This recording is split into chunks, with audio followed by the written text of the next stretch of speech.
beyond, we have embarked upon many initiatives to impact lives of women in various segments and sectors through skill development, knowledge and information sharing, mentoring, and financial linkages. I'm very glad that we have with us today Mr. Vishal Kumar Dev, Commissioner cum Secretary, Department of Tourism, Sports and Youth, Government of Orissa, who has done exemplary work in various departments in the government and under whose leadership Odisha tourism has witnessed transformational changes. We have our dear National President Flo Janavi Pukon, a visionary leader who is leading the 70 chapters pan India in various national initiatives with a focus on sustainable livelihoods. Jacqueline Lucas, sorry, someone needs to mute themselves.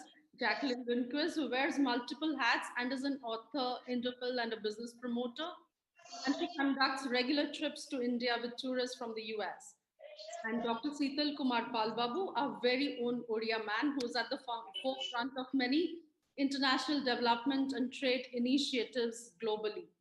We also have Flo Bangalore's chapter chair, Jyotika Kalra, to share her experiences in Karnataka. Thank you very much for accepting my invitation. The Economic Survey report for 2019-20 suggested that Odisha needs to expedite its investment in tourism infrastructure to attract more tourists and boost revenue generation. The development of infrastructure for tourists has enormous potential for employment and income generation, foreign exchange earnings, and value addition to the state. The focus can be expanded to areas like sports and film tourism, the survey stated. All the progress done in the last few years have suffered a setback with the pandemic. As a proud Odia, I have the distinct honor of highlighting the efforts of Orissa in rejuvenating tourism in the state. I must congratulate the state government for rolling out its immensely popular and dynamic string of campaign under the Odisha by Road campaigns and the eco retreat. Besides facing the challenges related to the COVID outbreak, the tourism industry is often seen and experienced as an exclusive industry. The Odisha by Road is a resilient and bold response to these challenges of exclusivity, and it aims to seek out ways in which those who are typically marginalized by or excluded from tourism can be brought into the industry in ways that directly benefit them. Going by the estimates given by the World Tourism Council, we can all be optimistic about its contribution to the local GDP while generating jobs. The estimates suggest that the tourism sector is estimated to provide 330 million jobs globally while contributing to 10.3% of the global GDP. These are promising numbers for a sector that is expected to enable the world to achieve the commitments under the 2030 Agenda for Sustainable Development, which includes gender equality, women empowerment, and better leadership opportunities for women. During the lockdown, Flo conducted a survey to gauge the economic impact of the pandemic on women engaged in tourism, handlooms, MSMEs, and agriculture sector. According to our survey in Orissa, only 6.4% of the women surveyed were employed in tourism sector. The survey highlighted the fact that the women in the tourism sector in Orissa constitute a major percentage of the sector's missing numbers. This is due to the absence of women directly engaged in the tourism sector. The women in Indian tourism are either a replacement for the male members or they engage in shops of various kinds as workers. Their involvement in the hospitality business, guiding tourists, and managing projects is very low. Even with their limited involvement in these services, they're usually stuck at the low entry level jobs. The female workforce participation in various sectors of tourism show multiple problematic trends. In order to empower and engage women in tourism industry in Orissa, we need to address this double whammy situation of missing numbers and casual labor force. The inclusion of various itineraries like tribal hinterlands, beaches, ecotourism sites, and experiences like ethnic encounters, homestays, arts, and handicrafts under the state government's campaign will create positive linkages for women in the form of skill development, employment generation, and improved economic prospect. This form of women empowerment would restore the local tradition and culture of Odisha while bringing into limelight the old and pristine handicrafts and the cuisine of the state. It's imperative for us to enable women in Orissa to introduce environmental conscious practices within livelihoods by stressing the importance of conservation and sustainable practices so that it can function as any kind of tourism supply and thus as a new income generator.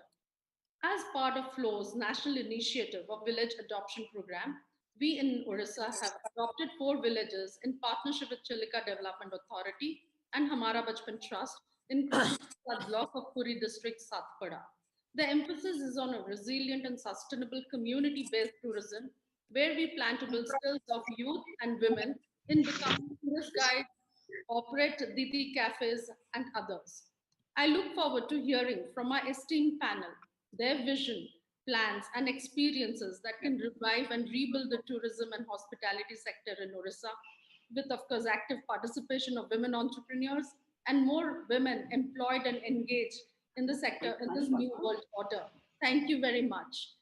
Now, I would request our FLOW National President, Janavi Pukon, to address us. A brief introduction of Janavi, please. Namrita. Janabi Phukan, the National President of FLOW, the women's wing of FICCI. Janabi is an entrepreneur, a co-founder of 2 National Tourism Award-winning companies, Jungle Travels India and Assam Bengal Navigation Company under the JTI Group. Her companies are involved in travel and hospitality, boutique river cruising, small group specialized tours, tea and textiles, all of which empower young people's livelihoods, especially women and their communities. Janavi's vision to impact lives and livelihoods of millions of women in India, and her leadership has led to multiple strategic initiatives by FLOW's 17 chapters under the umbrella of One FLOW. Now, Janavi, over to you. Thank you.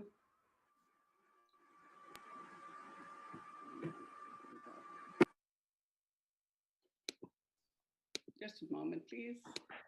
Trying to get my papers, yes. Okay. So, namaskar.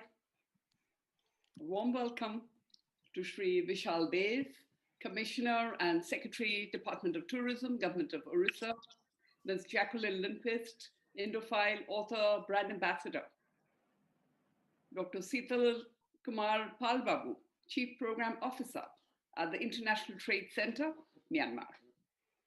On behalf of the 17 chapters of FICCI FLOW that I represent as the National President, I'm delighted to welcome this formidable line of speakers we have today. Thank you, Dharitri, for inviting me today. You represent the youngest FLOW chapter we have. And under your leadership as chapter chairperson, you have done exemplary work towards fulfilling the mandate of FLOW. FLOW has always worked for women's empowerment for decades. With the motto, it's been the power to empower.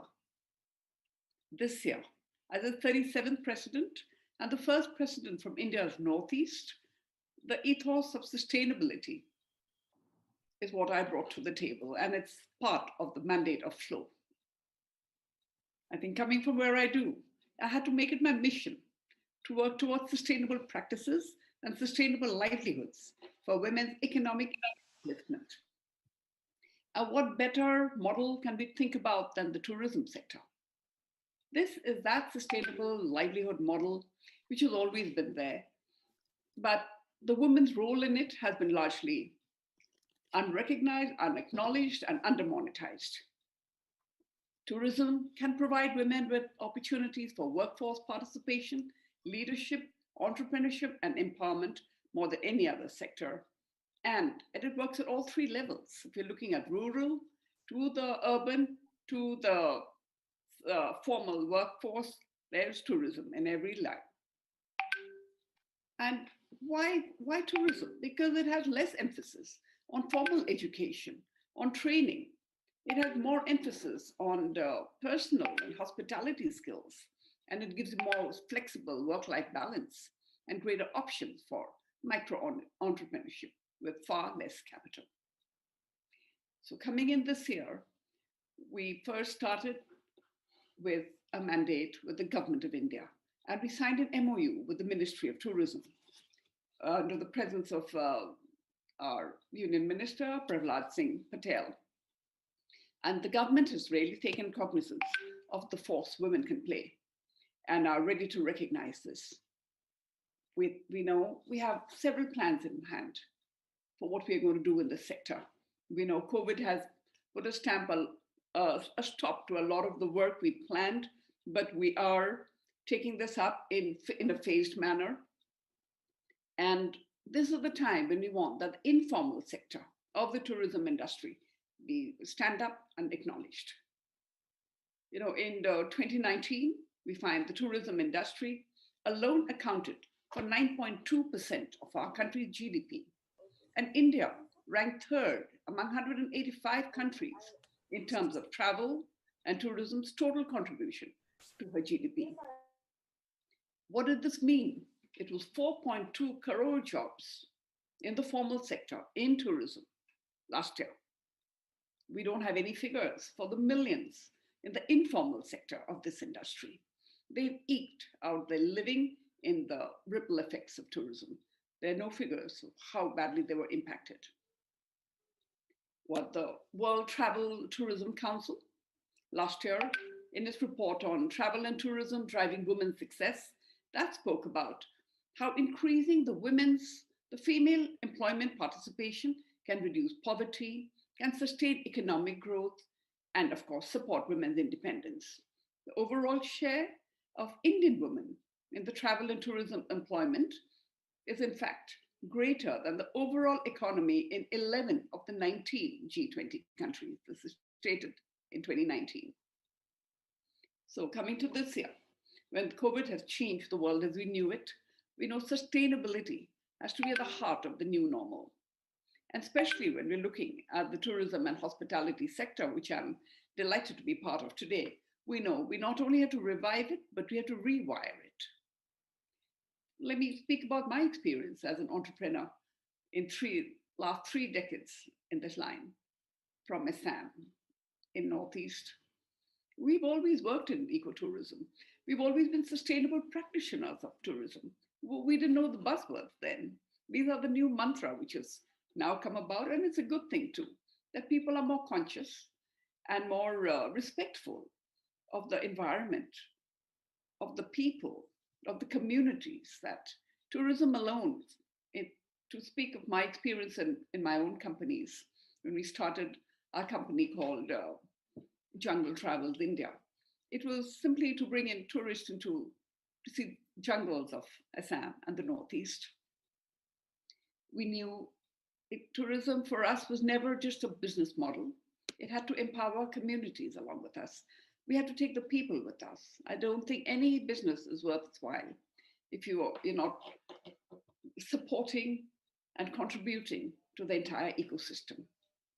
And this industry, in our fragile ecosystem of the Northeast, with the seven sisters and one brother, as we call it, these beautiful states, they cannot do with the with the version of tourism which just meant five-star hotels, concrete buildings, and a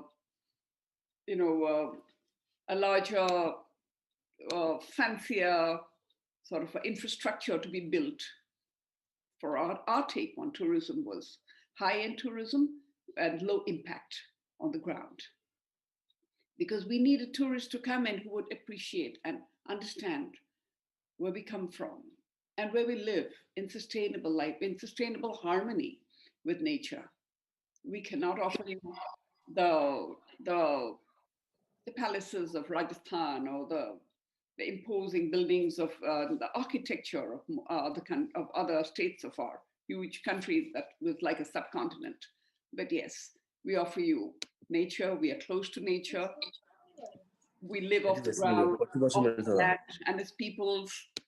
And everything is in harmony. And we would like that to happen. I think COVID-19 taught us that this is the way we always lived. And this is the way we hope our new practitioners who've come into the tourism trade also follow this.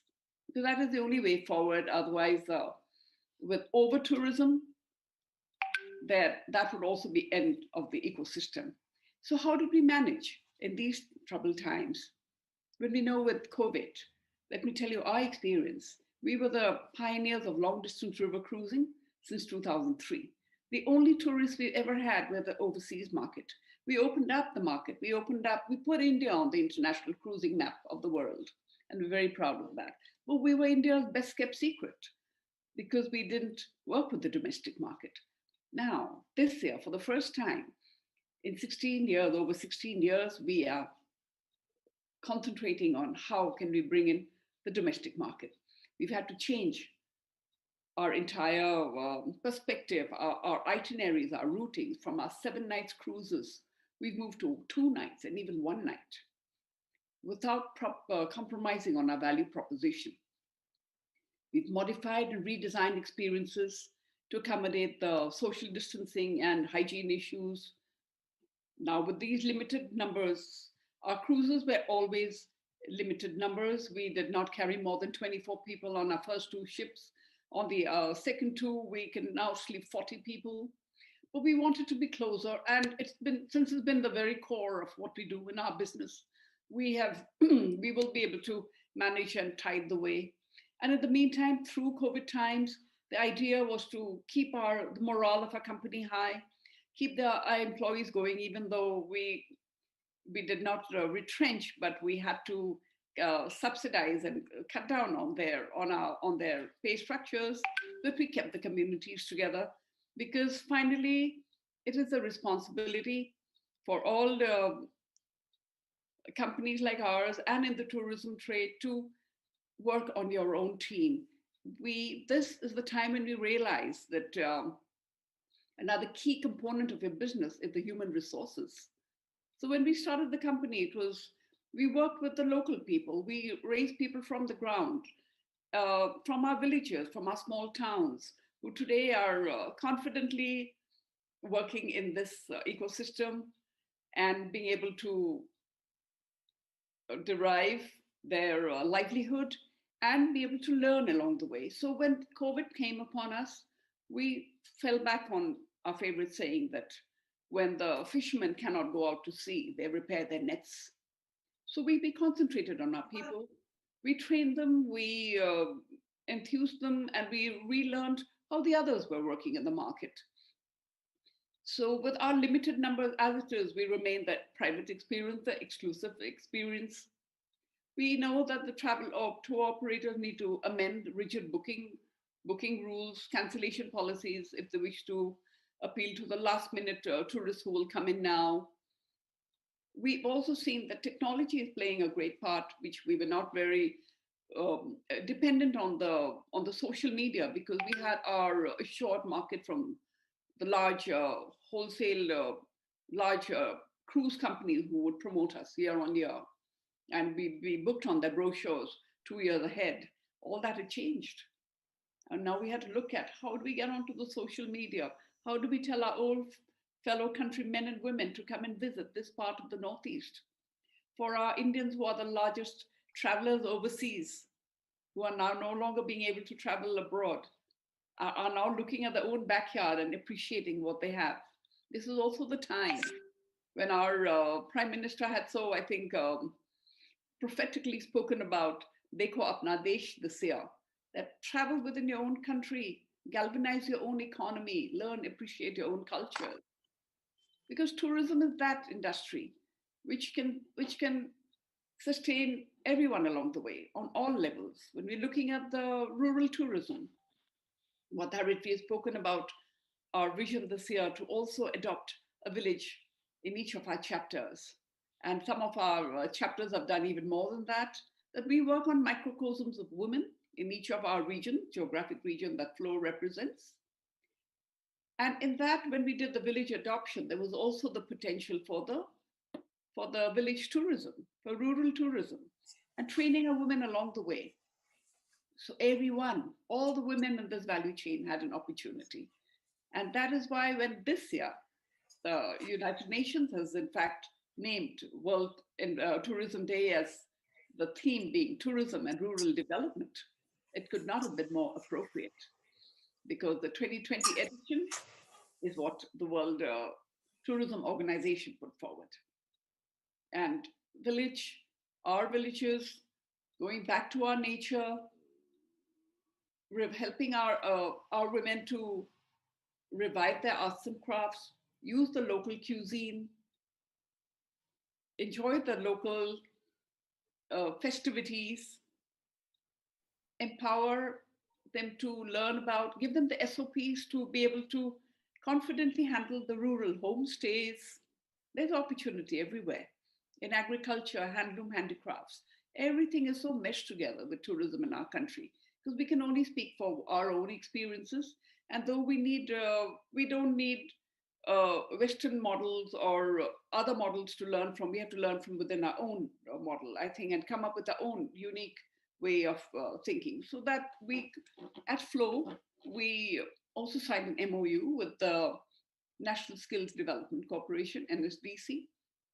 We're trying to get their training to help women be trained in handling food safety, sanitation issues, to have the new SOPs in place in COVID times. So people would confidently attend to their homestays, use their roadside cafes, use their local amenities. So women are empowered from the ground up. It has to be from the grassroots level up. So everywhere, when I want to congratulate Orissa government for its very well put together video on the eco retreats. And Orissa is really coming up fast in this tourism sector. And I congratulate you for that. The Assam, North, and Meghalaya, Arunachal Pradesh, they're beautiful, amazing country, states within our eastern region. We're all learning from each other. And let us take the best for both. And like we've all emphasized, it has to be ecotourism for our part of the country. Ecotourism, sustainable tourism is the only way forward for us here. And with those, there are so many things to talk about, but I would like to also say that what the UN, the United Nations World Tourism Organization, has spoken about, the One Planet Sustainable Tourism Program. This is a new vision for global tourism, and it could not have come at a more appropriate time, and a more appropriate time for the planet and the people. That we grow better and stronger, and we have to balance the needs of people, of planet, and prosperity. And tourism, no other industries than tourism can make this happen. So sustainability must no longer be part of a niche part of tourism, but has to be the new norm for every part of the sector of tourism, and which will contribute to the Sustainable Development Goals, which was set in 2030, and which we at Flow have been very, that's been one of our benchmarks. We don't know how much we can achieve. We just had a year, within this year, with COVID time, we've really forged ahead. And I want to thank our youngest chapter, Flow Bhubaneswar, and all the chapters of my organization, that together we've worked and we're trying to make it happen. And together we want to see that women get their place in the sun and in this very important, vital, basic industry that we call the travel and tourism today. Thank you. Thank you, Jahnavi. Thank you very much for your insights and your experiences. Now, I would request our chief guest, Commissioner Secretary Tourism, Sports and Youth, Mr. Vishal Kumar Dev, to give his address. Before that, a short introduction. Shri Vishal Kumar Dev, Commissioner cum Secretary, Tourism, Youth and Sports, Government of Orissa. Shri Vishal Kumar Dev hails from Dehradun, Uttarakhand. He graduated in 1990 with a degree in Computer Science and Engineering from the Indian Institute of Technology, Varanasi, and obtained an MBA from the Indian Institute of Management in Lucknow in 1992. He worked for more than 3 years with prestigious organizations in the corporate sector before joining the Indian Administrative Service in 1996. He has worked mostly in the urban development industries and IT sectors. Shridev is credited with contributing to making Bhubaneswar a major destination for IT industry and also to industrial development in Orissa. He is credited with a number of path-breaking initiatives and reforms during his various postings. Over to you, sir. Thank you. That was a very generous introduction, I must say. And let me first of all say a very good morning to all the fellow panelists who have joined and all the participants. It's a pleasure to be a part of this webinar.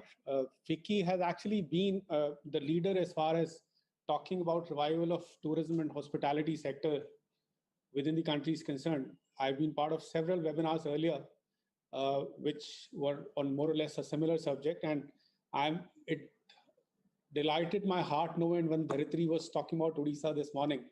We're finally talking about the eastern region and tourism and hospitality promotion and development there. A region which I believe has been rather invisible on the national landscape and is usually not much talked about. So coming from Odisha, one has been asked so many times, what's your state capital? Where exactly is Odisha? So thank you, Dharitri, for taking Odisha up and, on a larger level, the entire eastern region. I heard Ms. Fukan talk about Assam and all. So I think one of the first webinars which FICCI organized, and I was a part of it, they had come out with a very nice phrase with regard to revival of the tourism sector, which said survive, revive, and thrive. It kind of summed up the entire universe of tourism in a very structured manner. Survive, revive, and then you thrive.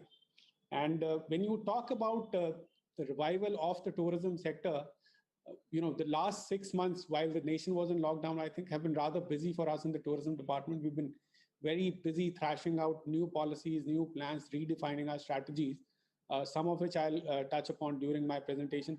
Dharitri had specifically asked me to give a presentation on Odisha, which I'll do a little later. I think a couple of things which all of us have come to understand now are, one, that our adherence to safety and health protocols would be the key in taking tourism forward. And our ability to inspire and generate confidence among the travelers that traveling is safe is going to be the key. And to that extent, we in Odisha have taken several initiatives, which I'll talk about. The second realization has been that at least for the next 2 years, the focus is going to be on domestic tourism and not really on international tourism because of the pandemic and the way things are going.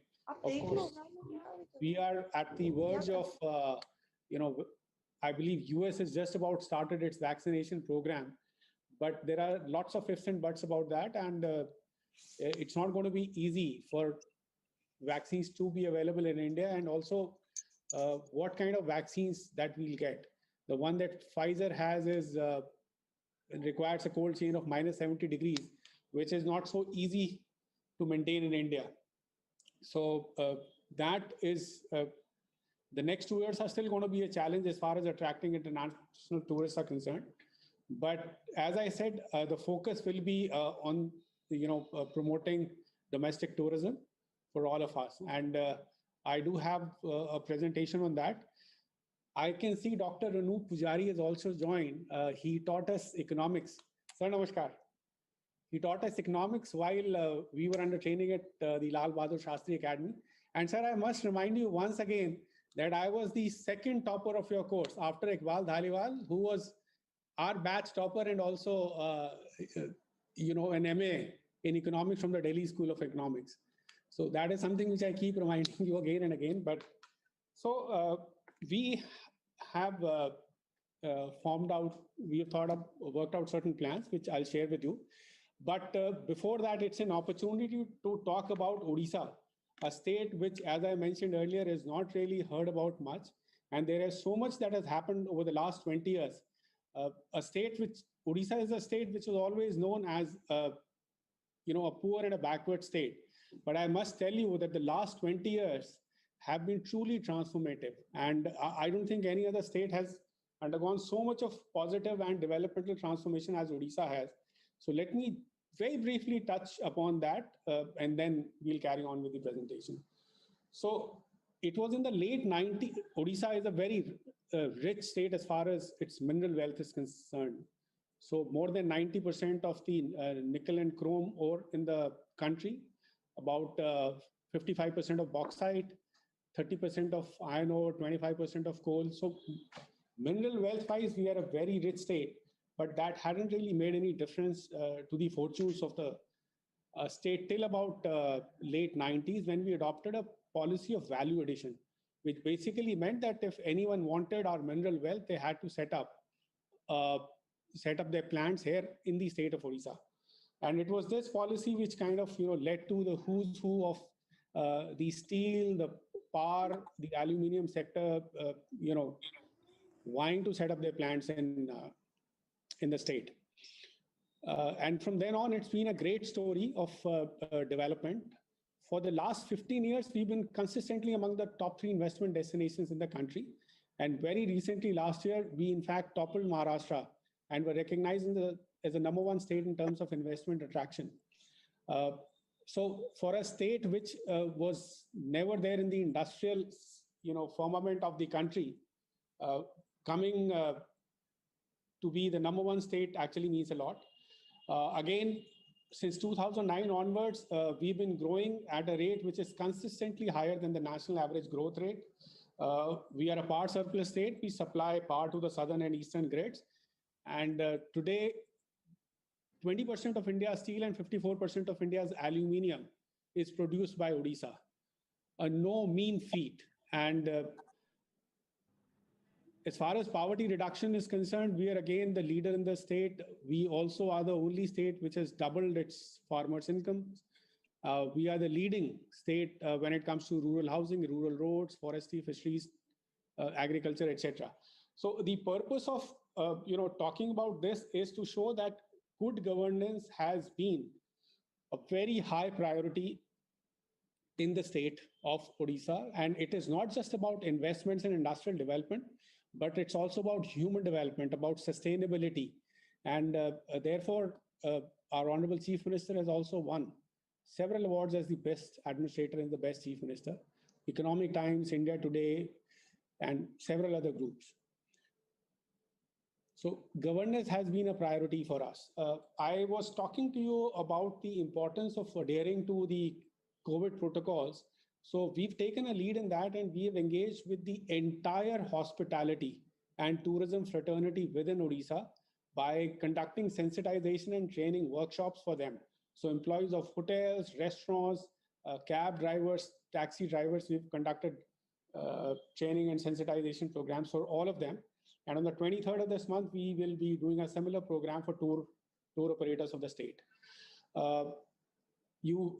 Ms. Fukan was talking about women in tourism. And I must tell you that our eco-tourism program, the eco-tour nature camps, which are 47 in number,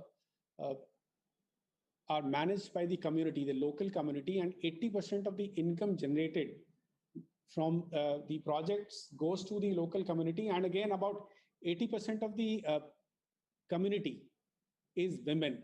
So I think this has been a great example of involvement and empowerment of women through tourism. And we have also won UNWTO as well as FICCI award for our ecotourism program. Next. I mentioned to you about promotion of domestic tourism being a focus area for the next 2 years at least. So on the 27th of September, which is the World Tourism Day, our Honorable Chief Minister announced the opening of the state to tourism. And we have come out with a special campaign called Odisha by Road, wherein we are targeting people from within the state as well as from the neighboring cities of Visakhapatnam, Raipur, Durg, Bhilai, Bokaro, Jamshedpur, Ranchi, and Calcutta to undertake journeys by road, because people have apprehensions about traveling by train and air. So road travel is safe and can also be very gives a lot of enjoyment. And on that day, we had a super bike rally. In fact, it was quite an eye-opener for me also, because I didn't know that a place like Bhubaneswar would have more than 1,200 super bikes, BMWs, Harley Davidsons and all. And there are 12 superbike clubs which we have tied up with. And we've been having these groups visit our various ecotourism destinations. And There are people who belong to the state, who were born and brought up here, who are Odias, who expressed their surprise at the stunning beauty that they saw at places like Daringbadi, Satkosia, etc. They'd never been there, and they said that it's a great experience for us getting to know our own state through such beautiful places. Next. So I spoke about the justification of the Odisha by Road campaign. Another campaign that we've come out with is the Tourism Safety Assurance campaign. Again, basically to say that we take health and safety protocols for our visitors very, very seriously. And we've come out with a stamp, Tourist Safety Assured, for all our destinations. I am happy to inform you that we had conducted 11 roadshows in various cities last year, but because of the pandemic, we could not do it this year. However, we took the lead in organizing virtual roadshows with tour operators of different states, particularly our neighboring states. We've already done one with Andhra Pradesh, one with Chhattisgarh, and we have one planned on the 18th with Jharkhand, and another with West Bengal on the 23rd. Odisha again happens to be the first state in the country to actually take up virtual roadshows. And our partner for this is again FICCI. So we've had outstanding results. We've had very large participation of tour operators and travel agents in these virtual roadshows. What we've done is from each destination, we have worked out different itineraries for people who are traveling to various places. I'll just run through these very quickly. So Visakhapatnam to Chilika, and we've mapped out all the wayside amenities, the places that can be seen on these routes.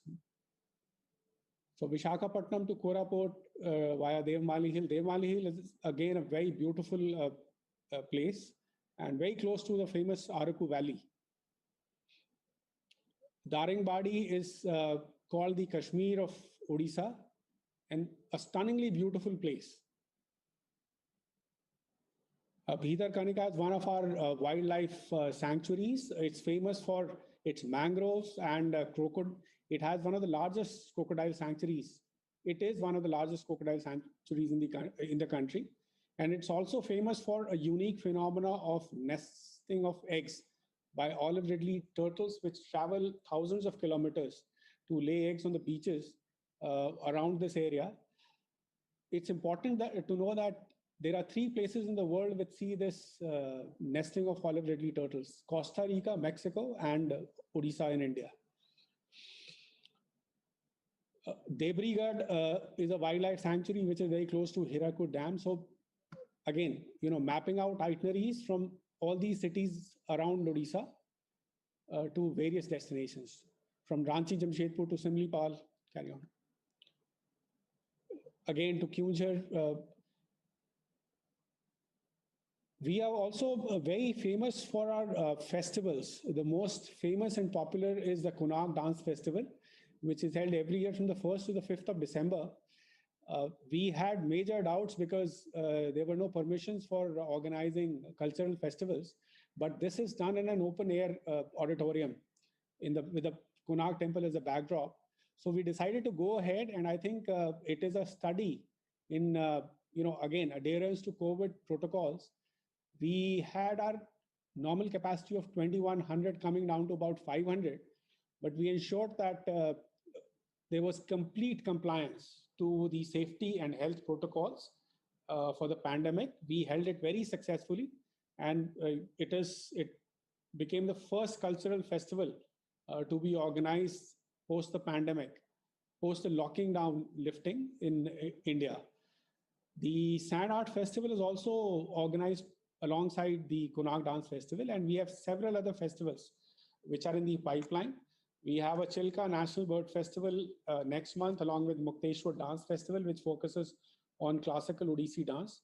Raja Rani Music Festival, again, sees some of the most renowned and some of the finest performers of music coming and performing in the backdrop of the Raja Rani temple.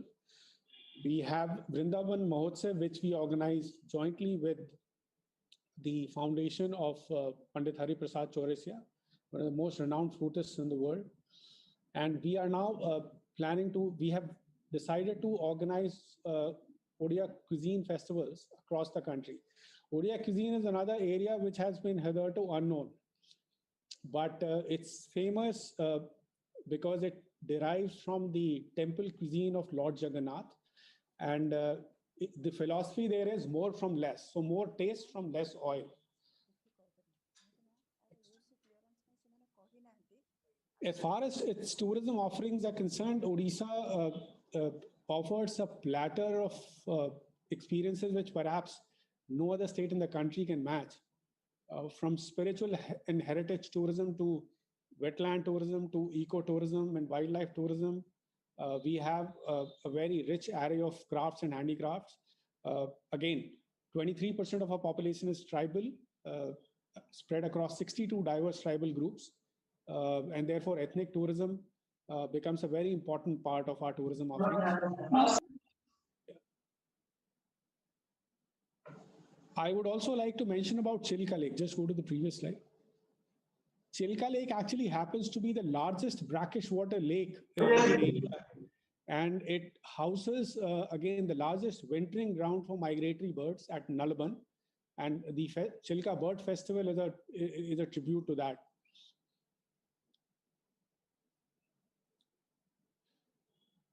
So one of the strategies for, again, promoting tourism was organizing glamorous camping festivals at some of our most beautiful sites. Last year, we had organized it at Konark. It was a huge success and saw an occupancy of about 81% plus, which is a record for tented cities. So this time we decided to expand it to cover 4 more locations apart from Konark, which is Bhitarkanika Wildlife Sanctuary, Hirakud Dam, Daringbadi, which is a hill station, and Satkosia Gorge on Mahanadi River, which again, I'm sure many of you would have been to Scotland, but if you visit this place, you would actually feel that you're in Scotland. It's so stunningly beautiful. We started this festival from the 9th of December. It will continue till 28th of February. And I think the video on that has already been shown. So Konark, Daringbadi, Bhitarkanika, Hirakud, these are some of the pictures of we have different categories of tents and a large number of activities at all these places, including water sports, adventure sports, stargazing, cultural evenings, etc. I mentioned about promoting Odia cuisine. So we've decided that when we start the physical roadshows, we shall also be organizing an Odia cuisine festival at that place. In addition, we will also be covering all the 6 metros by way of organizing these festivals. We had invited Chef Mike Thomas Zakaria, the owner of Bombay Canteen, to Odisha. He spent about a week here and he was delighted with his experience of Odia cuisine. And he was so impressed that when he went back, every couple of months, he's been organizing an Odia cuisine festival at Bombay Canteen in Bombay. And it has seen a fantastic response. So we've been very encouraged by this development, and therefore the idea is to take it forward. From our own side, we are starting a chain of authentic Odia cuisine restaurants under the brand name of Nimantran. We're starting off with Bhubaneswar, Puri, and Sambalpur. We are also starting 3 mobile trucks primarily in Bhubaneswar. The idea being to showcase Odia cuisine. And of course, I spoke to you about doing similar exercise in metro cities and at airports, etc., etc. Carry on. Yeah. I've already mentioned that the safety and health protocols, which have been sent by the Ministry of Health and Family Welfare as well as the Ministry of Tourism, we have taken them very seriously. We've built upon them. And this is something which we are very, very particular about. A message has to go loud and clear to the world that Odisha is safe to visit, and therefore we're putting in a lot of effort in sending out this message, as well as in ensuring that there is complete compliance at all our tourist destinations, hotels, restaurants, and all the places which are frequented by tourists. with these protocols. Okay. In addition to these, we are also working on several other initiatives. Some of them include water recreation, camping, caravan tourism, heritage hospitality. While we do not have, magnificent and large palaces like Rajasthan has, we have our own set of much smaller, very cozy palaces, which belong to the erstwhile kings within the princely states of Odisha. 9 of these properties have already been converted into heritage hotels, and another 10 or 11 are likely to be converted over the next 2 years. And I mentioned that we've been rather busy during the lockdown period working on various policies, plans, and redefining our strategy. So the first is that we're coming out with 3 new policies. One is on excuse me, promoting homestays within the state at some specific locations where we do not have quality accommodation. The second is on replacement of our wooden boats to modern boats, and the third is on promotion of heritage properties. Currently, the tourism policy offers 20% capital investment subsidy up to a ceiling of 15 crores, and there's a provision of an additional 5% for projects which are owned and managed by women entrepreneurs. My apologies. So this is an area, Dharitri, which I think we and FICCI can work on together, encouraging more and more women entrepreneurs to get into tourism and hospitality, because there is a provision of an extra 5% subsidy for projects initiated by women entrepreneurs. We also have an interest subsidy at the rate of 5% per annum with a ceiling of about 1 crore for a total of 5 years.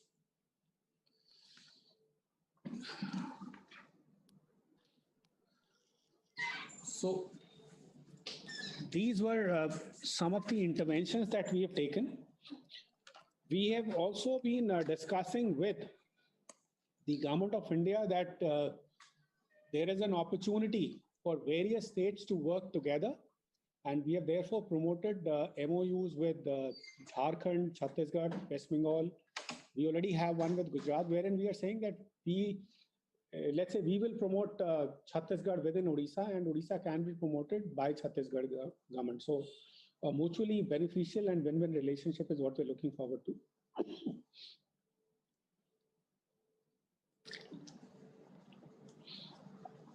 We've, alongside promotion, development of infrastructure is extremely important. And out of the 360 places that we have, which have been identified as tourist destinations, we have identified 46 priority destinations. We are going to create amenities and facilities for matching international level tourist destinations. The overall objective of ours is that we increase the number of footfalls to the state of Odisha, and also increase the average duration of stay for tourists and visitors to the state.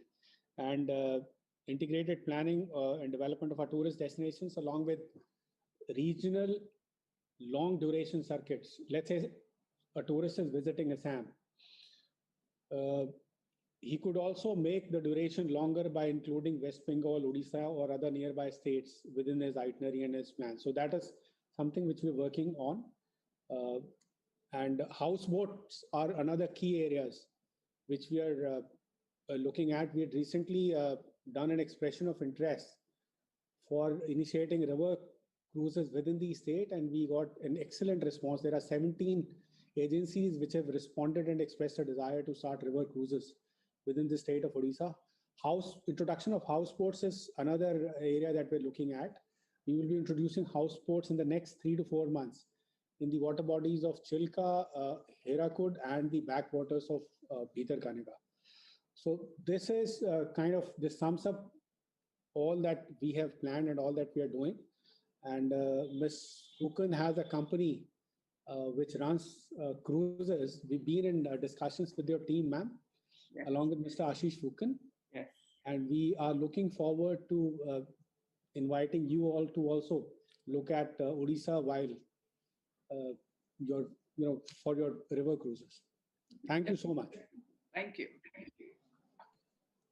Thank you very much, sir.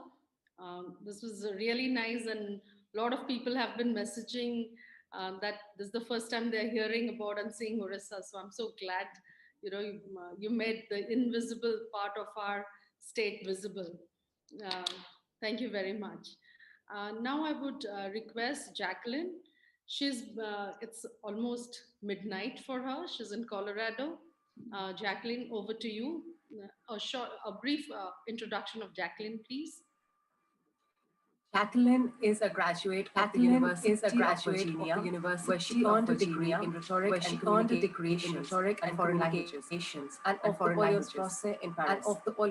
Her career has included a variety of fields, marketing and advertising, for Hilton and Hyatt Hotels, co-owner of the Washington public relations firm, public relations reporter for CBS television, and for 7 years working with the musical group. She has worked on the national community service issues of President George Bush Senior and President Jackaline's husband, Richard's husband, worked as the ambassador to India from 1997 to 2001 as the First Lady of US in India.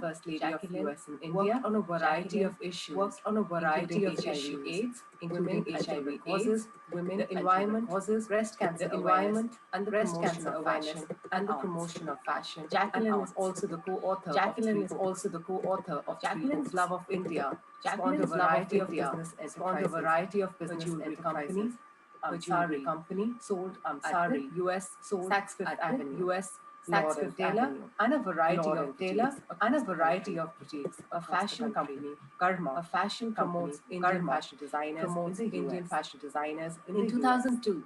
Jacqueline was awarded the Special Award for Contribution of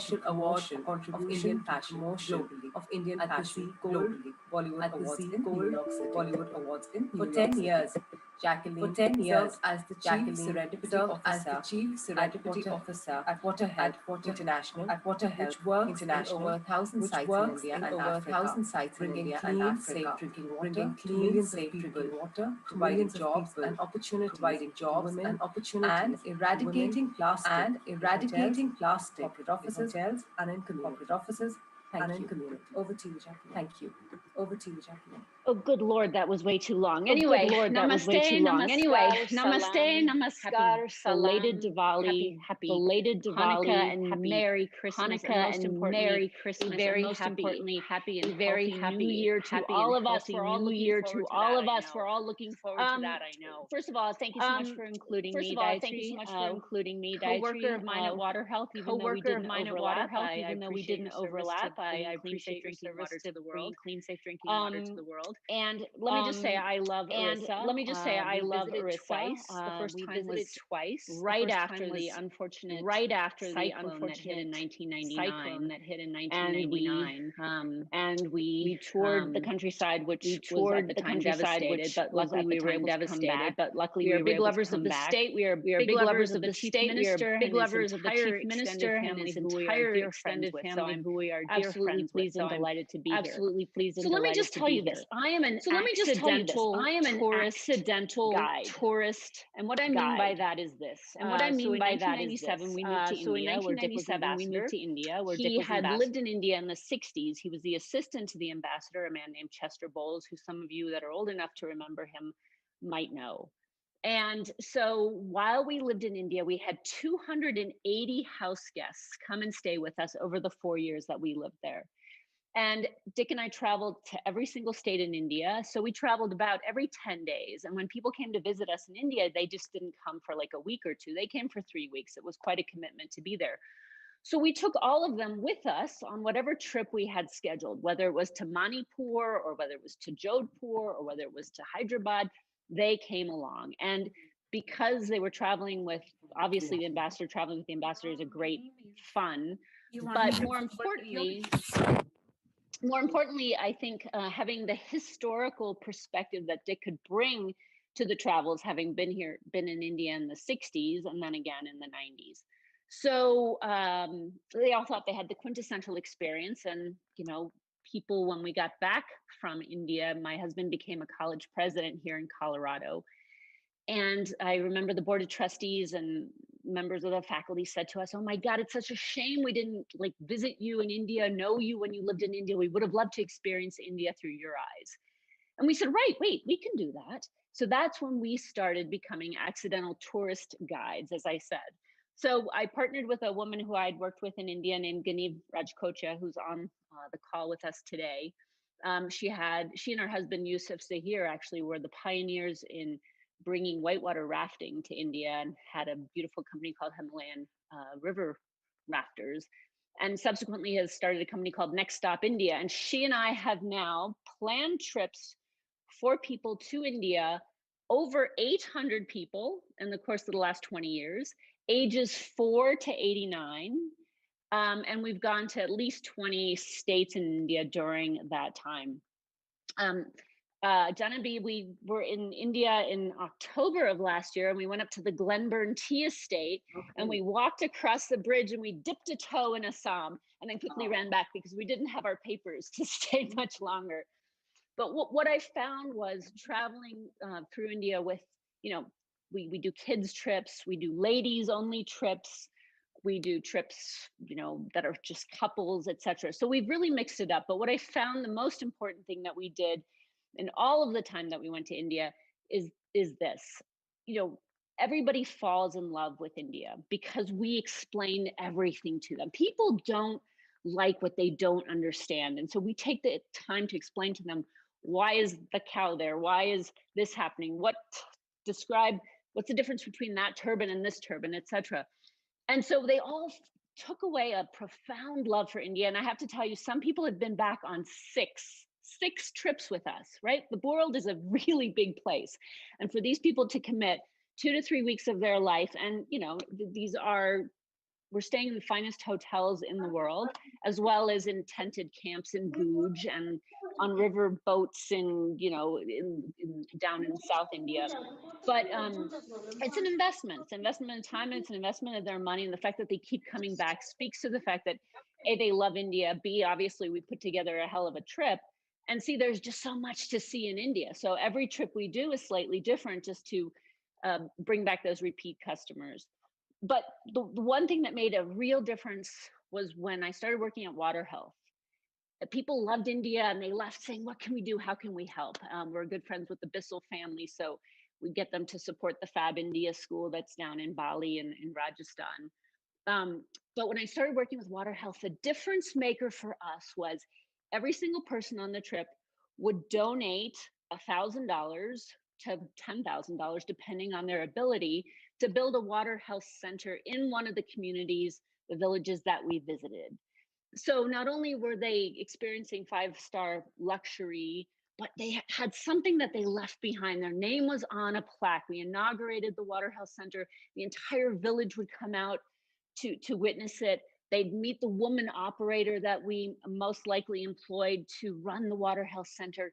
And it gave them just that extra bit of love for India because they left something behind.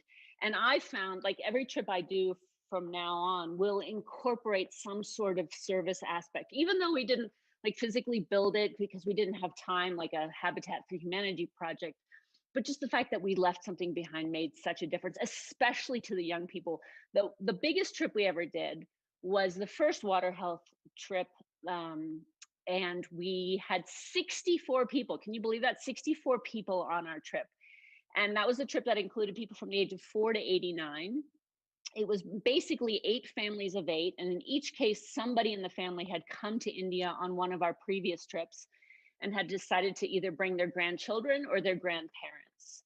And, because water is such an important issue in India, we were able to engage the Bollywood community. So we've had lots of Bollywood stars that have been part of this. And, it was like walking the runway at the Oscars for these people in this tiny little village. So that really made an impact. The other thing I would say, I think these specialized trips are really fun. we've done one ladies only trip, and we're just planning the next one, which will be in March of 2022. There's something magical about just, I guess we were 16 or 18 women traveling together through India, and everybody had a roommate, and nobody had to worry about their kids or their husband, and you could just truly engage on so many levels. Like, somebody cried every night because they were just so profoundly moved by this experience of traveling with a bunch of women. A lot of them cried the night we took the overnight train from Bangalore to Hampi, but that's a different story altogether. Anyway, Genevieve and I have often talked about the possibility of doing trips that are like, moms and sons, or fathers and daughters, or just really being specific about how you market a place, because it's an easy place to have adventure. It's a safe place to have adventure, but there's just something for everybody in India. So, I'm going to keep coming back. Just 3 days ago, I released the latest details for our next trip to India, which is in October. I thought with the vaccine coming out, it'd be safe for us to travel. So we're going to do a 21-day trip with 8 couples. We're going to go back to Glenburn Tea Estate because, it's just so magical up there. And then just 4 months later, we'll have 20 women on a 21-day trip to India. But I can promise you that if you invite me, I will so gladly come to Orissa, and you can show me what's new there, and we can incorporate an Orissa trip into our future planning. Okay. Definitely, we should. We would love to have you in Orissa. We'll be delighted to. I think I'll ask Dharitri to send us your contact details, and we'll be in touch with regard to your trip. We would actually love to take you around because so much has happened, so much, new places, the existing places. We've done a lot of infrastructure development, all of which we would like to show you. Yeah, thank you. And I'm also a big fan of Jay and Jaggi Pandey, who have also invited us to come out there. So yeah, I mean, that makes a lot of sense to me. We keep trying to introduce new things into our travels. And so I have been ignoring you, and I'm very sorry, but I shall not in the future. Thank you. Thanks. Thank you. Thank you so much, Jacqueline. And we look forward to having you and your group of friends in Orissa very soon. Now I would request Dr. Sital Kumar Palbabu to share his experience in Myanmar about the community tourism. A brief introduction of Sital, please. Dr. Sital Kumar Palbabu is currently the country head of trade and investment of a UN agency in Myanmar. He is a well-known development and trade expert from India and has worked with international organizations globally. He was part of the initiation team of community-based tourism in Myanmar. The model has been replicated in many parts of Myanmar, and the government of Myanmar has taken very positive action to take it forward. He has a law degree in law and a PhD from Utkal University, India, and has attended a prestigious human rights course in Colombo, Sri Lanka. Over to you, sir. Thank you, ma'am, for so kind words and generous introductions. Sorry, I have a little bit throat problems, so I may get a little slow.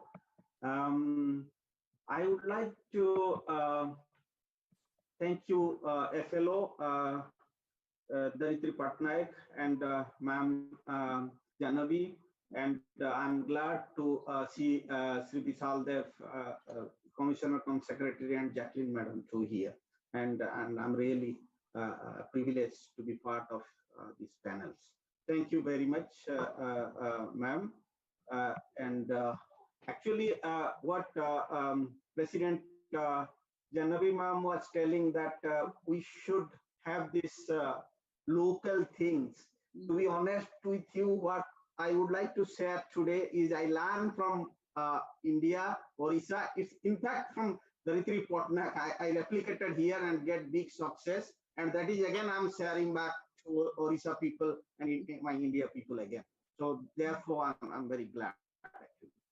So see, we are talking about, one thing that community-based tourism and ecotourism, they are not very much different, but different. I think Ma'am Jacqueline also can tell that actually.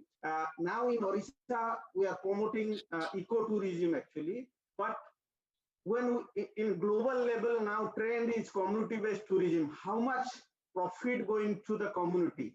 Exactly, Sri Vishal Dev, what he explained that Orissa has very big infrastructure with women entrepreneurs or village level women leaders, and they are actually getting 80% profit.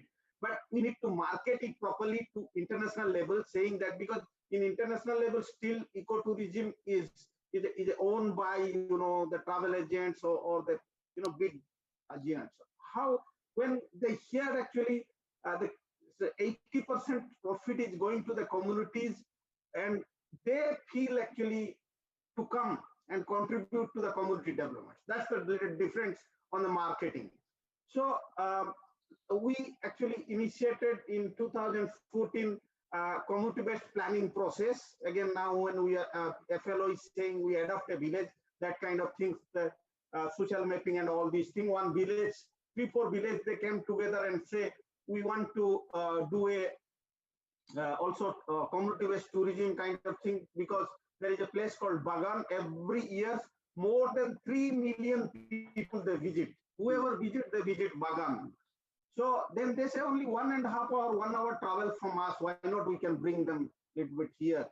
Then we help them to come out with the community-based, tourism plans through this kind of planning. And then actually, before moving forward, first thing is the linkages. I would like to hear also all entrepreneurs that linkages is very important. I contacted myself one travel agency, very big global level travel agency called Interfit. You can see here sitting, these are the guy who is from Australia, and this is the local partners, and I bring them here. There is nothing here, no heart, no house, all around. It's a dry zone. It's a dry zone and very different. Netflix, so, Amazon Prime, can you mute please? So then they actually, it's again, I'm sharing here during this COVID period, because this will give a very good time to prepare communities, because it's take 1 to 2 years the preparations. I'm talking about the bringing the different perspective or the tourist. So therefore, first things one, the plans done, and then these people came and we little bit helped them to develop greenery, because it's a dry zone, no rain, 20-30 days in a year. And then small kind of dam, it's a water reservoir started, and we helped them to build what Janavi madam was telling, that again I'm quoting you very much, madam, because now it's a 5 stars and all these things. Yes, we cannot ignore 5 stars, because if we ignore them, they will very much angry. So we can say, yes, you share 2 nights. If they're coming here, we'll share with the community 1 night. The share partnership. So very friendly, but with a 5-star quality. These huts are not 5-star hotels, but quality become 5 stars. So that's more important actually. And you can see here that the way it's just ground floor in a very local styles and all these things. Then bringing tourists, how we bring the tourists. This local, these international partners, they made agreement with the community. We help them every week. They will bring 2 groups, 15 groups from like each groups from globally the foreign tourists, and they brought it actually. Then the maximum profits, everything managed by women and led by women. I would like to again repeat here that you see here. 1, 2, 3, 4, 5. These are the women leaders from 5 villages. They are the people who led, managed, and now also managing the most successful community-based tourism program in Myanmar, and government replicated in 6 places because of that. So why? The key thing is you involve them in a various thing, help them to plant, because the tourists from foreign country, they see, oh, I plant a tree in a dry zone. It's a big thing for me. I help the community. And also they pay for planting a tree. They pay $5. to plant a tree around 300, 350 Indian. They pay because to buy the, we organize, help them to buy, and then they also pay for that, but they feel happy. Cycling, that activity was, Sri Vishal Dev was telling. The food is more important, again, local style food, but it has to be properly hygienic and maintained in a proper way so that the people, the tourists do not feel sick. And then involving them in various learning and taking them to enjoy the local community. You see, they put on their soldier and they feel happy. So, and these kind of things to integrate, and agro, if there is agro tourism and bringing them to paddy field, as Vishal Dev was also telling that, to bring them the river, quiz and all these things, nearby places, and show them the local culture, local communities and all these things, they feel like it. You see here, they are going and collecting, harvesting chilies, and then most important part is here, you see, integrating with your handicraft, Orissa, and then a lot of southeast part, northeast part, as Madam was telling, very rich on handicraft. So integrate that, how they can sell and how, and quality. First thing is train them to ensure the quality and integrate them with the tours and travels. They even, if it is a $10, if you they directly buy from those waivers, they are happy to pay even $30. So involve them to learn with the community. I think last time when I was attending tourism, webinar, someone was saying near Pipili, in between Puri and Bhubaneswar, I think crores of money spent. So these kind of things, even night stay, one night stay we organize here. It was in here, actually military government was here. No, it was not allowed. Any foreigner or tourist cannot stay in village except the designated destination. But with my request, His Excellency just signed and allowed immediately for staying overnight there. So it was started in that way, then became a very, very big things and entertainment programs. I should again congratulate for Orissa Eco Retreat, and in India that initiative by government is really, really fantastic and taking it forward, moving all around the world. And then how we integrate the things here, if we say it should be integrated, it should not be, like standalone. Number one is integrated and then alternative livelihood. So we help them to create a community university to learn from the people how they are doing, what is their culture, what is their plans, what is their development, and maximum money according to the village plan. They go for community decision. They need well, they need road, or they need bridge, because it's not like India, government allocate everything. And bringing the students to learn there and all these things, see the cultural things. Because of this initiative, you can't believe, you can't imagine when government, because we did a very good work, I was leading everything, and government, when government started a negotiation with Myanmar government to go get visa on arrival for Indian tourists, they say they had a lot of problems. They say no, and government was really struggling because our president was supposed to come, and it was not there. But I requested His Excellency Union Minister of Hotel Tourism. He said, okay, let's meet. And we meet here. Within few hours, India got the visa on arrivals for tourists. It was approved in 2018 December. So once we help government is, Sri Vishal Dev is here always. I know he's very energetic and very helpful and very progressive officers and commissioners. So I think it's a very good thing. You see one thing here again, quickly, I'll finish in 2 minutes. Here, there is I was reading, actually, there is a community-based tourism, you can see Satakosia forest area, but this was presented is some news saying ecotourism, some saying this, that. So how it is very important to market. It's not new in Orissa, but it's very important. Media should get proper orientation to highlight it and market it. So what are the things that we need to focus here? This is my last slide. further opportunities in Orissa, because we are always discussing, let's focus 3 or 4 places and make sure that the domestic tourists or international tourists are coming, they go with the full 5-star, treatment, not the 5-star hotel, 5-star treatment, 5-star safety, 5-star quality, 5-star, not the expensive 5-star food, the way people will serve with the hospitality.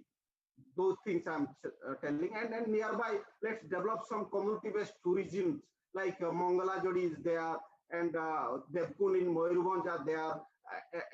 So good to enhance and market them in properly, and bringing special agency, as I mentioned, interpret, make the partnership, because next 2 years, if we, Sri Vishal Dev and the agency, they prepare for the partnership with a big agency, they will do their in their website, because they have the set of the customers to bring Orissa, and create linkages with CSR, like Indian oils and all these things. They're helping, but bringing more is important, and also partnership with CSOs. And international collaborations, like I was saying, like Japan and all, Singapore and all these things, it's very important to do the more collaborations with them, like this kind of agencies and all. And adjust activities based on our culture is more important, I saw in the slides. Coordinate for charter flight with special relaxation, means the policy relaxation for our airport. I have planned, because my wife has a tours and travel also. And thank you, Vishal Dev, here again to Vishal Dev, that when I contacted immediately, he connected to his officials, and now when I marketed here for Orissa, there are many people are in queue every month. We can run 2 to 3 charter flights from here for Golden Triangles, because they are very hardcore Buddhist. They go Buddha Gaya, now they are very much tired. They want to go Orissa. So we'll continue that. And other thing, the promote aggressive through embassy is very important. Different embassy, Orissa culture, Orissa cultural centers, and different things to promote. And homestay, what Vishal Dev was saying, it's very important now at this moment, because I always, people say, 5, so you come, we'll give you 5 stars stay. So better to give 5-star treatment instead of 5-star stay in homestay, so that's very important. And continue eco retreat with quality. That's very good. Brands should continue that, and strong.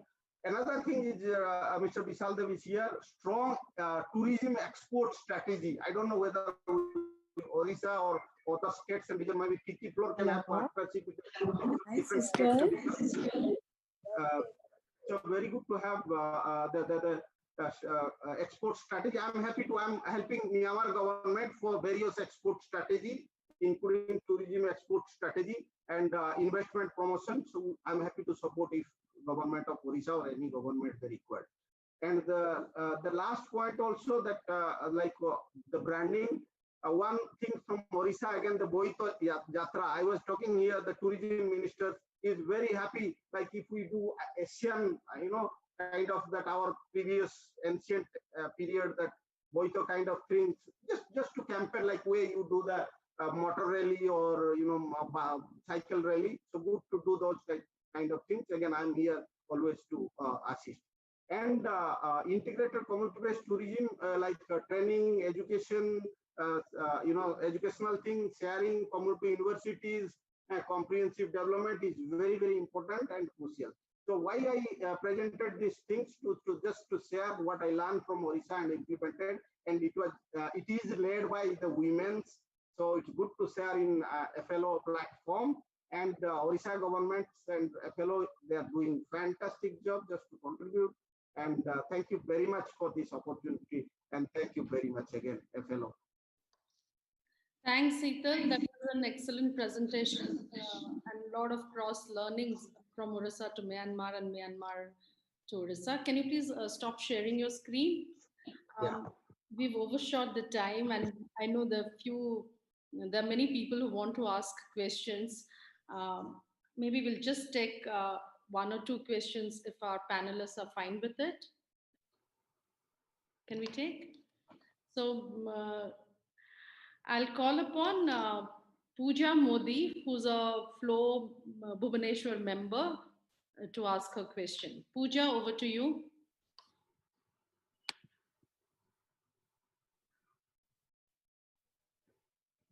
Pooja, you need to unmute yourself, please.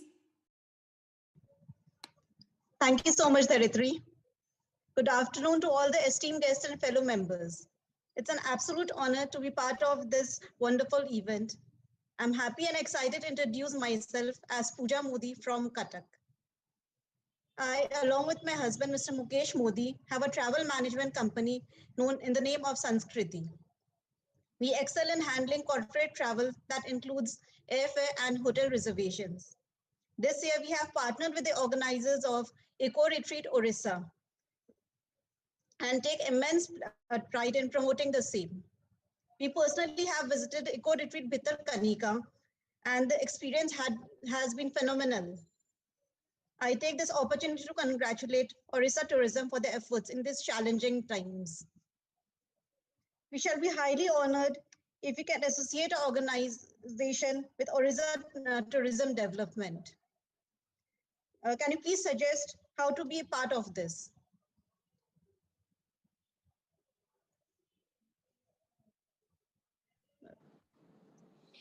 Pooja, I understand you were saying that you want to be a part of the promotional exercise. You want to promote Odisha. Yes, so sir. I think you're already tied up with the organizers of eco retreats. Yes. You see the numbers of these eco retreats would definitely go up over the next few years. The idea was that all these places where the eco retreats are being held, they are beautiful destinations, but not much known. Right, so, sir. These are projects primarily to showcase and highlight these destinations and also to create luxurious facilities for people to come and stay. So alongside that, we have various activities, jungle walks, treks, water sports, adventure sports, etc., that are planned. So we can take this discussion offline. I will put my team in touch with you, and we can surely take it forward. We are very excited about the opportunities and the potential that the state has. And I'm sure there's a lot that can be done together. I mean, all of us are stakeholders in the overall tourism ecosystem. We'll be very happy to work with you. Thank you so much, sir. Thanks. And I would be delighted to work with you. Yeah. So the next question is again from one of our members, Shirsha Dash. Shirsha, are you there? Can you please unmute and speak? Thank you, Dharitri. Good afternoon, everyone, and good afternoon to the very Honorable Mr. Dev. My question is actually directed to you, sir. I'm a hotelier based out of Orissa, and my question is about the hospitality industry. Considering how badly it has been hit, what is the government's plan for the revival of the hospitality industry? I have a second bit to the question too. A lot of hotels had participated in during the COVID time as quarantine centers, government-approved quarantine centers, and these employees had worked as frontline COVID workers. So, what is the government's view regarding, formalizing such hotel employees as frontline COVID workers? Thank you, sir. Shirsha, let me answer your second question first. I think the issue with regard to what can be done for these employees who had worked at the hotels is something which perhaps we'll have to discuss with the health department to be able to give you a concrete answer. And on the first issue of what the government is doing for revival, I did share our plans and strategies, encouraging Odisha by Road campaign, increasing the visibility of the state through various road shows, So last year when we started road shows, and I mentioned that we did 11 of those, one of the stark learnings was that there's very little that people know about Odisha. In Bombay, for example, our event was attended by about 140 tour operators and travel agents from Bombay and around. And they said that all that they knew about Odisha was Puri, Jagannath Temple and Konark.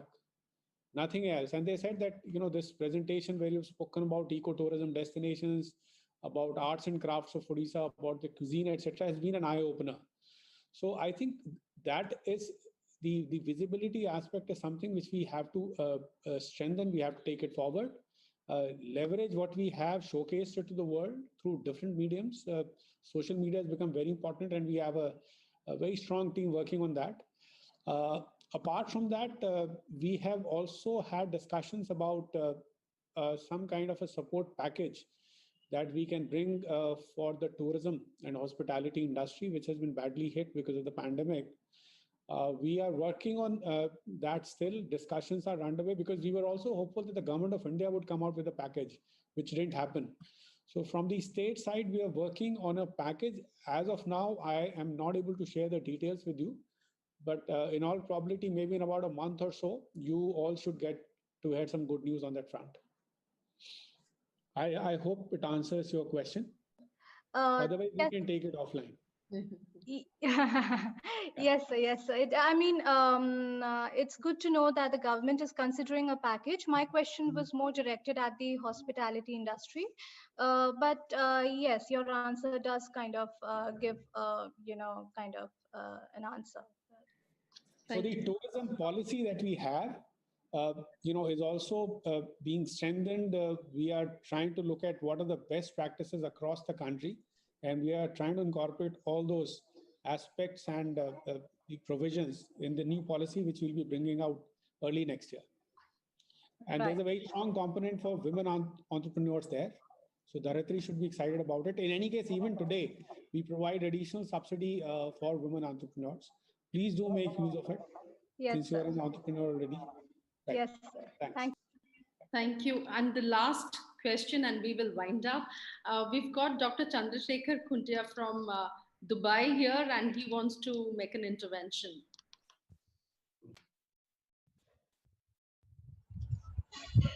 Good afternoon, Dharitri. Thank you very much for inviting me. And good afternoon, Vishal Dev sir. I thank you again for giving me that opportunity to meet you in Odisha a couple of years back. Actually, we have been discussing a lot about our national tourism, local tourism. I would just request you if you could also think about international tourism and do some road shows in some international destinations like Dubai. Definitely, it will boost more tourism to India. And what I heard from Dr. Sheetal Kumar, it is really very impressive, and definitely this community-based tourism will help Odisha a lot. And definitely, international tourists look forward to such kind of tourism.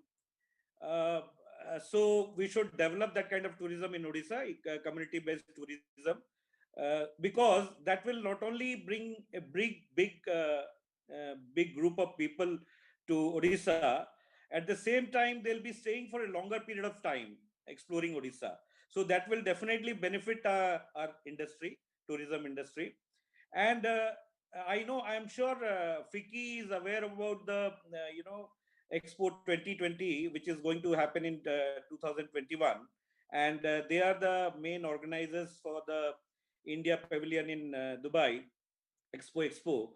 So I would request Vishal Dev sir, if we could have some road shows before Expo 2021 on, Odisha tourism in Dubai, that will be really great, because we have, as you said, sir, in Bombay, when you did, in Mumbai, when you did this road show, people didn't know about Odisha, much about Odisha. So in that same case, international tourists also are not very much aware about Odisha. So if you can do more on road shows in international destinations, that will really help.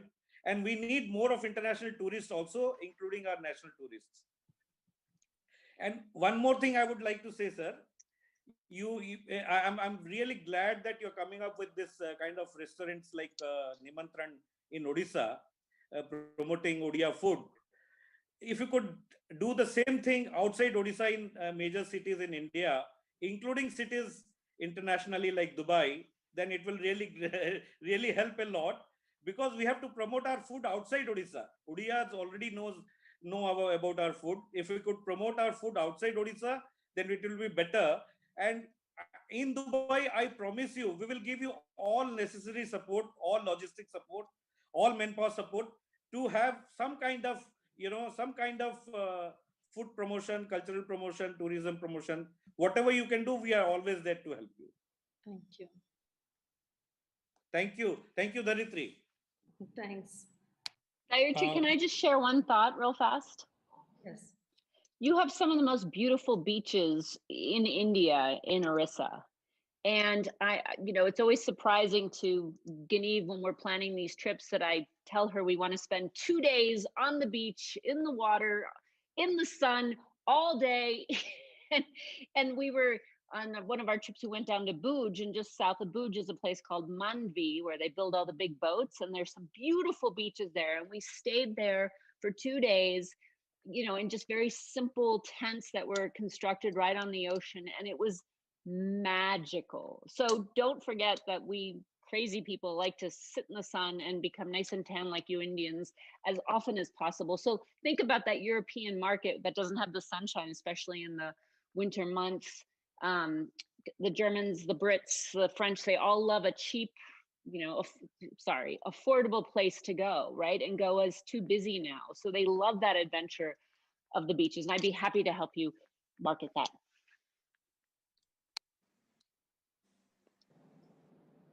So Dr. Khundia gave many suggestions. Thank you for that.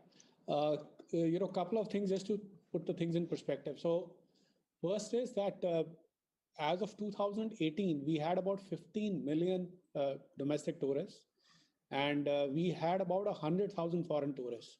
So clearly, if you look at the figures, the domestic tourists are a priority, because the kind of effort that we put in attracting maybe 100 domestic tourists, we'll have to put in the same kind of effort in getting a foreign tourist. And with the pandemic, the next 2 years, the focus will be on domestic tourism in any case. On the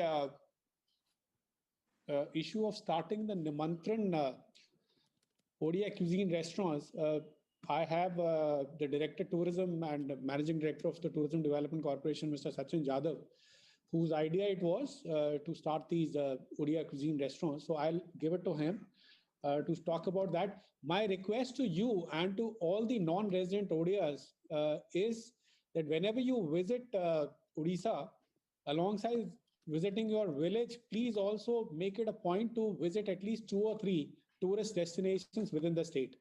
That will really contribute to our ecosystem and the tourism economy of the state growing in a big way. And Jacqueline mentioned about the beaches in Odisha. So I'm very pleased to tell you that one of the first Blue Flag certified beaches has come up in Puri. And we are working towards development of another set of 5 beaches, some of the most beautiful and pristine beaches in the country, to the standards of Blue Flag. And we'll also be applying for certification for the blue. So maybe by the time that you come, we would, you said you plan to come in October next year, right?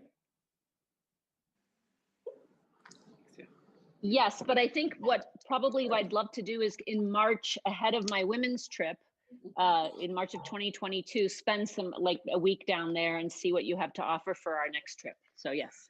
Wonderful.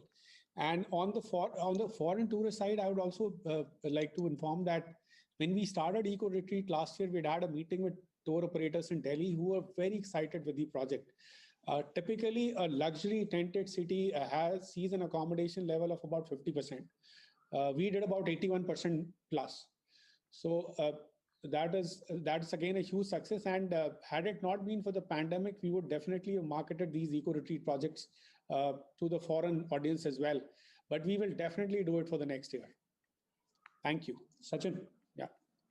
I think with that, Sri Vishaldarji, I think good to have also like bringing means I'm working for the investors campaign here, like bringing some investors to Myanmar in investing, to Orissa to promote. For example, let's say we have a very good infrastructure between Puri to Konark, like for Disneyland and Disney Sea and all these things. I was in Japan recently. So those kind of things actually, now this is a good time for next 2 years during the COVID time to do in tourism sector investors campaign for Odisha, and similarly, FICCI can take lead for other part also. That would be a fantastic initiative. There's a make in Odisha that also the government of Odisha, that FICCI participates and so that was to be held this year in November, but we couldn't be because of the pandemic. But it'll of course be done next year, around November, December.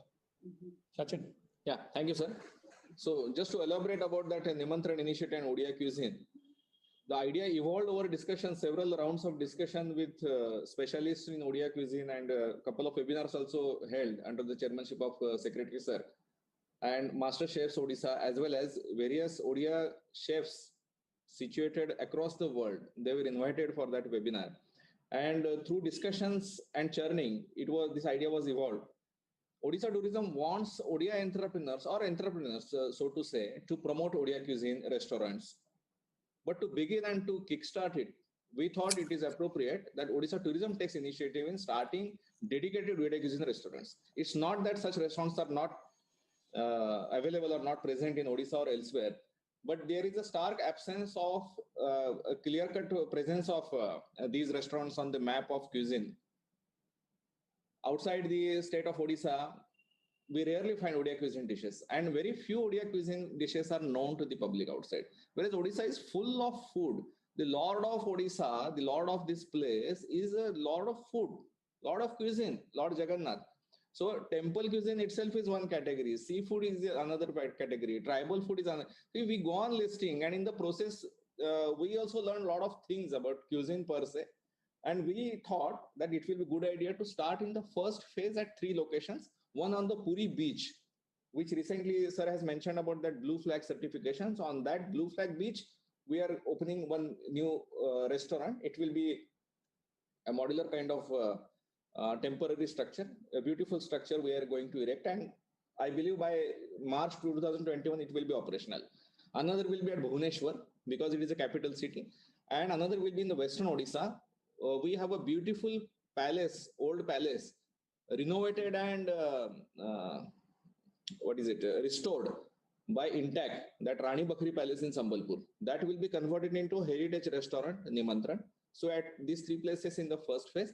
And I was just joined this webinar and I heard a suggestion that outside Odisha also we may think of it. So in the next phase, definitely we will think of places like Delhi, Kolkata, Chennai, Bangalore, Hyderabad, Mumbai. So these metro places where we need to showcase Odisha per se. Conte was also asking about opening a restaurant in Dubai. Definitely. Yes. Definitely. So, sir, one minute, sir. We can sign MOUs with the government of UAE also, and we will. The Consulate General of Dubai can help us with this also. The government of India will definitely help us in this. We can sign MOUs, and for their investment back in Odisha also, if you're keen to come to Dubai and meet the government of Dubai, they will be definitely keen to invest in Odisha in tourism sector. Okay, thank you. We'll take it forward. So that's all for Nimantran, sir. Thank you very much. And this kind of reminds me of a conference we had with women entrepreneurs of Vietnam. And we were asking them, why don't you visit India as much as you visit other countries? And one of the things they said that their food, while infrastructure, traveling, safety, all that's an issue, food is also an issue. So while we think of promoting our cuisines, you also have to keep in mind what kind of cuisines the travelers would want, and maybe not make it too spicy and all that stuff. So something that we have to also bear in mind, that we provide a variety of and a lot of options to the tourists. And this has been a very, very interesting and enriching conversation. I did not imagine that this would run into more than 1.5 hours. And thank you, everyone. Thank you, sir. Thank you, Vishaldev, sir, for your time.